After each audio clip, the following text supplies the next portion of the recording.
What's going on, folks? Ted from Nerd Immersion here, and we are in, you miss a couple days and things go crazy. So we have a ton of D&D news and all sorts of RPG related news that have come out.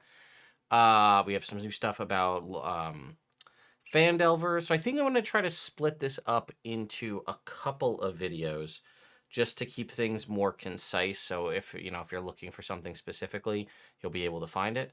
First up, we have more news regarding Baldur's Gate 3. By the way, I'm going to take this opportunity to tell you that starting this coming Monday, which is the 28th, I'm actually going to be doing a live stream here on the YouTube channel, an ongoing series where myself and a few of my friends are going to be playing through Baldur's Gate 3. We're going to do our best to play this. We're going to play on Tactician, so it's the hard mode. Do things, no save scumming of any kind, right? So it's all going to be whatever happens, happens, regardless of how unfortunate that might be. And we've also implemented a reincarnation rule, which is if your character dies in the fight, the second you get back into the game, you have to go and respec your character to a different class at Withers. So we have I basically made a reincarnation wheel that you'll spin, and then you'll have to pick whatever the new class is. When Larian eventually, if they do add a race respec as well, that will be part of that. You'll have to do that as well, but we don't know if that'll be out anytime soon. So anyway, I wanted to talk about what Baldur's Gate 3 has done for the world of Dungeons and Dragons. And some of you may have already heard this. It came out, I think it was last week at this point. But basically, what Chris Cox, CEO of Hasbro, had to say about what Baldur's Gate means for kind of the future of D&D, video games, and digital in general. So let's go ahead and take a look at this. It says, it seems to be the beginning of a new era of D&D video games. Last week, Hasbro held its quarterly investors call, which featured a question and answer section. During the interview, Hasbro CEO Chris Cox was asked if a recent write-down of the D&D Honor Among Thieves movie had caused a setback to the company's plans to greatly expand Wizards of the Coast business and profitability, as it seems that D&D was a big part of Hasbro's plans to double Wizards' business. I've been covering this stuff for a while, and this is something we have heard, right? There was all these promises years ago and still ongoing that they were going to double their profits over so many years, and that Wizards of the Coast, which used to kind of be like a fun, quirky side brand of Hasbro, has become now one of their largest money makers out there. I mean, Wizards of the Coast always printed money quite literally in the form of magic cards, but D&D has been on the rise, and that's what kind of led to, I think, was at least a contributing factor to the whole OGL situation earlier this year, was a means to attempt to find more uh, money and bleed that stone. But then we did see the D&D movie came out, and it's funny when you look at it, right? Pretty much across the board, review-wise, both fans and new moviegoers alike loved the D&D movie. It just did not great at the box office. I do think it did technically make a profit. It wasn't like a sunk cost, I don't believe. That being said, it did not do gangbusters, and I think there was a couple of reasons why, right? It kind of was competing against the Super Mario Brothers movie for timing of release.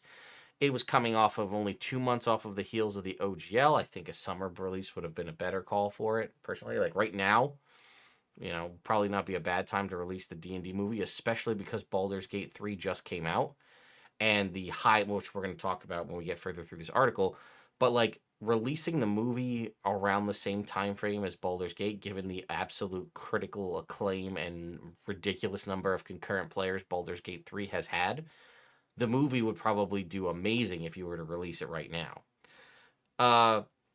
Cox surprisingly responded that the focus on D&D was digital. I would say that the underlying thesis of our D&D business is all about digital, Cox said to us. To us, entertainment was just the kicker. Again, digital being the future, meaning things like video games, the virtual tabletop, and that when they say entertainment was just the kicker, that's what they mean by like the movie is entertainment. So Cox went on to explain that digital allows them to expand the reach of D&D brand from beyond tabletop gaming to a wider segment of players.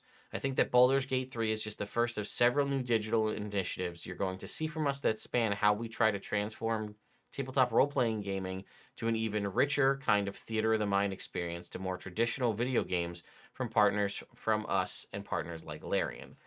All right, well, I'm going to keep reading, but we'll come back to that statement. There's two big takeaways. from Cox's statement. The first is that Cox's plan to transform tabletop role-playing gaming is an obvious reference to the D&D Virtual Tabletop, which uses a high-end video game engine as a stand-in for traditional tabletop. That product has been in development for several years and has no release date, but still seems to be the priority for the company. We did hear, I believe, at the summit that they're looking to do open betas by the end of this year, or at least closed betas by the end of this year. We'll see if that changes. The other is that Hasbro seems to be focusing on D&D video games moving forward. Earlier in the call, Cox mentioned that Hasbro will likely make more money from Baldur's Gate 3 than it did on all of its film licensing from the last 5 to 10 years combined. There's been a handful of Transformer movies in the past 10 years. And they're saying that this is going to do better than all of them, which is a lot to say, right?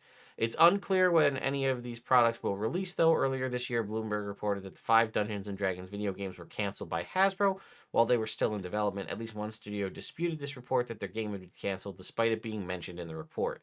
However, with the release of Baldur's Gate 3, Hasbro has no formally announced D&D games scheduled for release. Yeah, I did coverage on that a lot back in January. This was right amidst the time of the OGL. That Bloomberg report came out that, like, one of the big things Hasbro was doing was they were going to do, like, 5 different D&D video games. The OGL came out. Everybody canceled D&D Beyond subscriptions. And then we got in the midst of the silence of no answer from Wizards of the Coast that they canceled 5 games. Even though, as it was mentioned there, that one studio was like, no, our game isn't canceled. And then the Bloomberg reporter is like, no, I confirmed with Wizards of the Coast, your game is in fact canceled. Which I thought was a very interesting situation. Now, this, again, because of that, I find it interesting that they're like, video games are the future. You guys released Dark Alliance, which was just awful. Just critically panned as a bad game. I don't even know if it's still receiving live service updates. I remember it was supposed to get, like, updates that give it, like, a magic user, and I don't think that ever happened. That game didn't do great. And that was, like, that's what you're showing of, like, hey, look, we bought all these video game studios, and we're going to have all these people in-house make D&D video games. Because if you recall, this was a thing that they've been working at over the years. They bought a bunch of studios or created or stood up or whatever they did, a bunch of different video game studios with the purpose of making D&D video games. The one they made did horrible. They lost a lot of revenue from the OGL, and then they canceled basically all video games in the future. I mean, there's a lot we could talk about when we talk about Baldur's Gate 3 because of the fact of, you've seen there's been a lot of back and forth, some of it blown out of proportion more so than others, about people saying, like, it's got AAA studios worrying about, like, what Larian was capable of doing. Here's the thing. Regardless of how you feel about Baldur's Gate 3, which I love the game, by the way, even though some people thought I didn't because of my video about things I did wrong, but I figured everybody's praising it. I want to talk about some things I think that could be fixed. And I've thought of more, like, nitpick things that I would like to shift and adjust as time has gone on. But it was in early access for almost 3 full years, right? Which means its development cycle was prior to that, because we got it in I think October of 2020.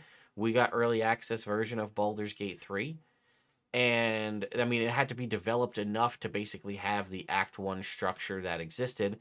It's been iterated on with 9 major patches over the past few years, releasing new classes and stuff over time, adding and expanding more information in different areas. And then when we finally have the full game, that is a bold move, but a move that I think paid off.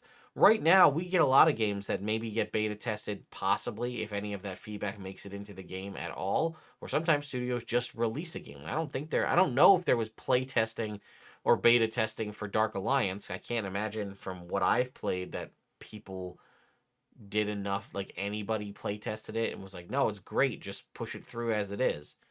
So with Baldur's Gate 3, it was openly play tested by the whole of everybody who bought it, or went for early access for 3 years. That is a ton of time to play test the game, to figure out all your bugs. I mean, there's a lot of stuff that I think probably some of you are completely unaware of. If you were to go back and look at, like, playthroughs from patch 1 and 2, the entire interface for how you go about rolling for checks and all that is drastically different now. Has the opportunity to add buffs and all that, and that was not there before. You had to figure that all out on your own. I mean, even the final version of the game, for those of you just jumping in, like that intro bit on the Nautiloid, there was a whole other outside section with a ton of imps and a whole bunch of stuff going on.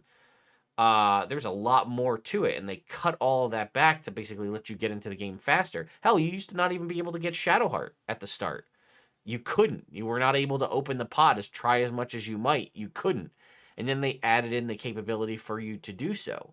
So they've changed the game quite a bit just from what happened over the past, however, 3 years. And like, I don't know. I can't obviously understand what's going on with Hasbro. If I could, we'd have a lot more conversations here. But they're like, yeah, what you're seeing for Baldur's Gate 3 is probably going to get us more money than our past 5 to 10 years worth of licensed films. Okay. Are you going to allow other studios that are going to make D&D related games as much leeway and timing as Larian Studios had with Baldur's Gate 3? Because if so, then that's fine. But I hope you're not hoping to churn out a ton of games with equal size and quality as frequently as you'd like. Because this is like probably a 5-year development cycle for this game, with a large portion of it open and available for people to play test. Like, not all games get this kind of time frame to build stuff up. So if you're going to allow other studios, whether Larian or otherwise, to make future D&D games, and you give them that much time to work on it, then sure, I do agree that the future of D&D in some aspects could be digital. Here's the other side of it. A lot of us like our physical products, like our physical books. It's not great to hear the CEO of the company that owns the company that makes the thing you like say that they think the future is digital. And many of us were excited for the movie and the concept of TV shows, and then you tell us that the entertainment side of it was just like, haha, that's a fun thing. We think the future is going to be digital. Again, I think that does encompass the virtual tabletop, which that would make sense. That is still core Dungeons and Dragons. But also, as mentioned, it is built in a video game engine. So I'm curious what other kind of video games we would get. And then also, would I be that interested in even playing them, to be completely honest with you? Baldur's Gate 3 fits a really good... It's got a classic title, right? It's a legacy title, right? A lot of people are going to adjust for that. It appeals to the wider audience in general, fans of RPGs, fans of action and tactics, and even just storyline stuff with all the romancing and all the different dialogue tree options and stuff like that. There's a lot to explore here. What other digital games are you going to make that are going to interest me enough that I'm going to want to play it? I mean, we've tried this a bunch over the years. Even with 5e, they've released a bunch of different D&D games that I feel like just kind of went under the radar. There was like the Sword Coast game, Legends of the Sword Coast. That was supposed to have like a dungeon master who could spawn stuff in, and it was going to be like just nothing really ever happened with that. That didn't really go that far. I remember there was a bunch of VR games, including like VR D&D chess was a thing for a while. I don't know if that ever went anywhere. Again, I'm curious to see what they have to say, but are you at all concerned about the underlying thesis of their D&D business model being it's all about digital? I don't know. Let me know your thoughts and opinions in the comments down below. I'll see you all next time.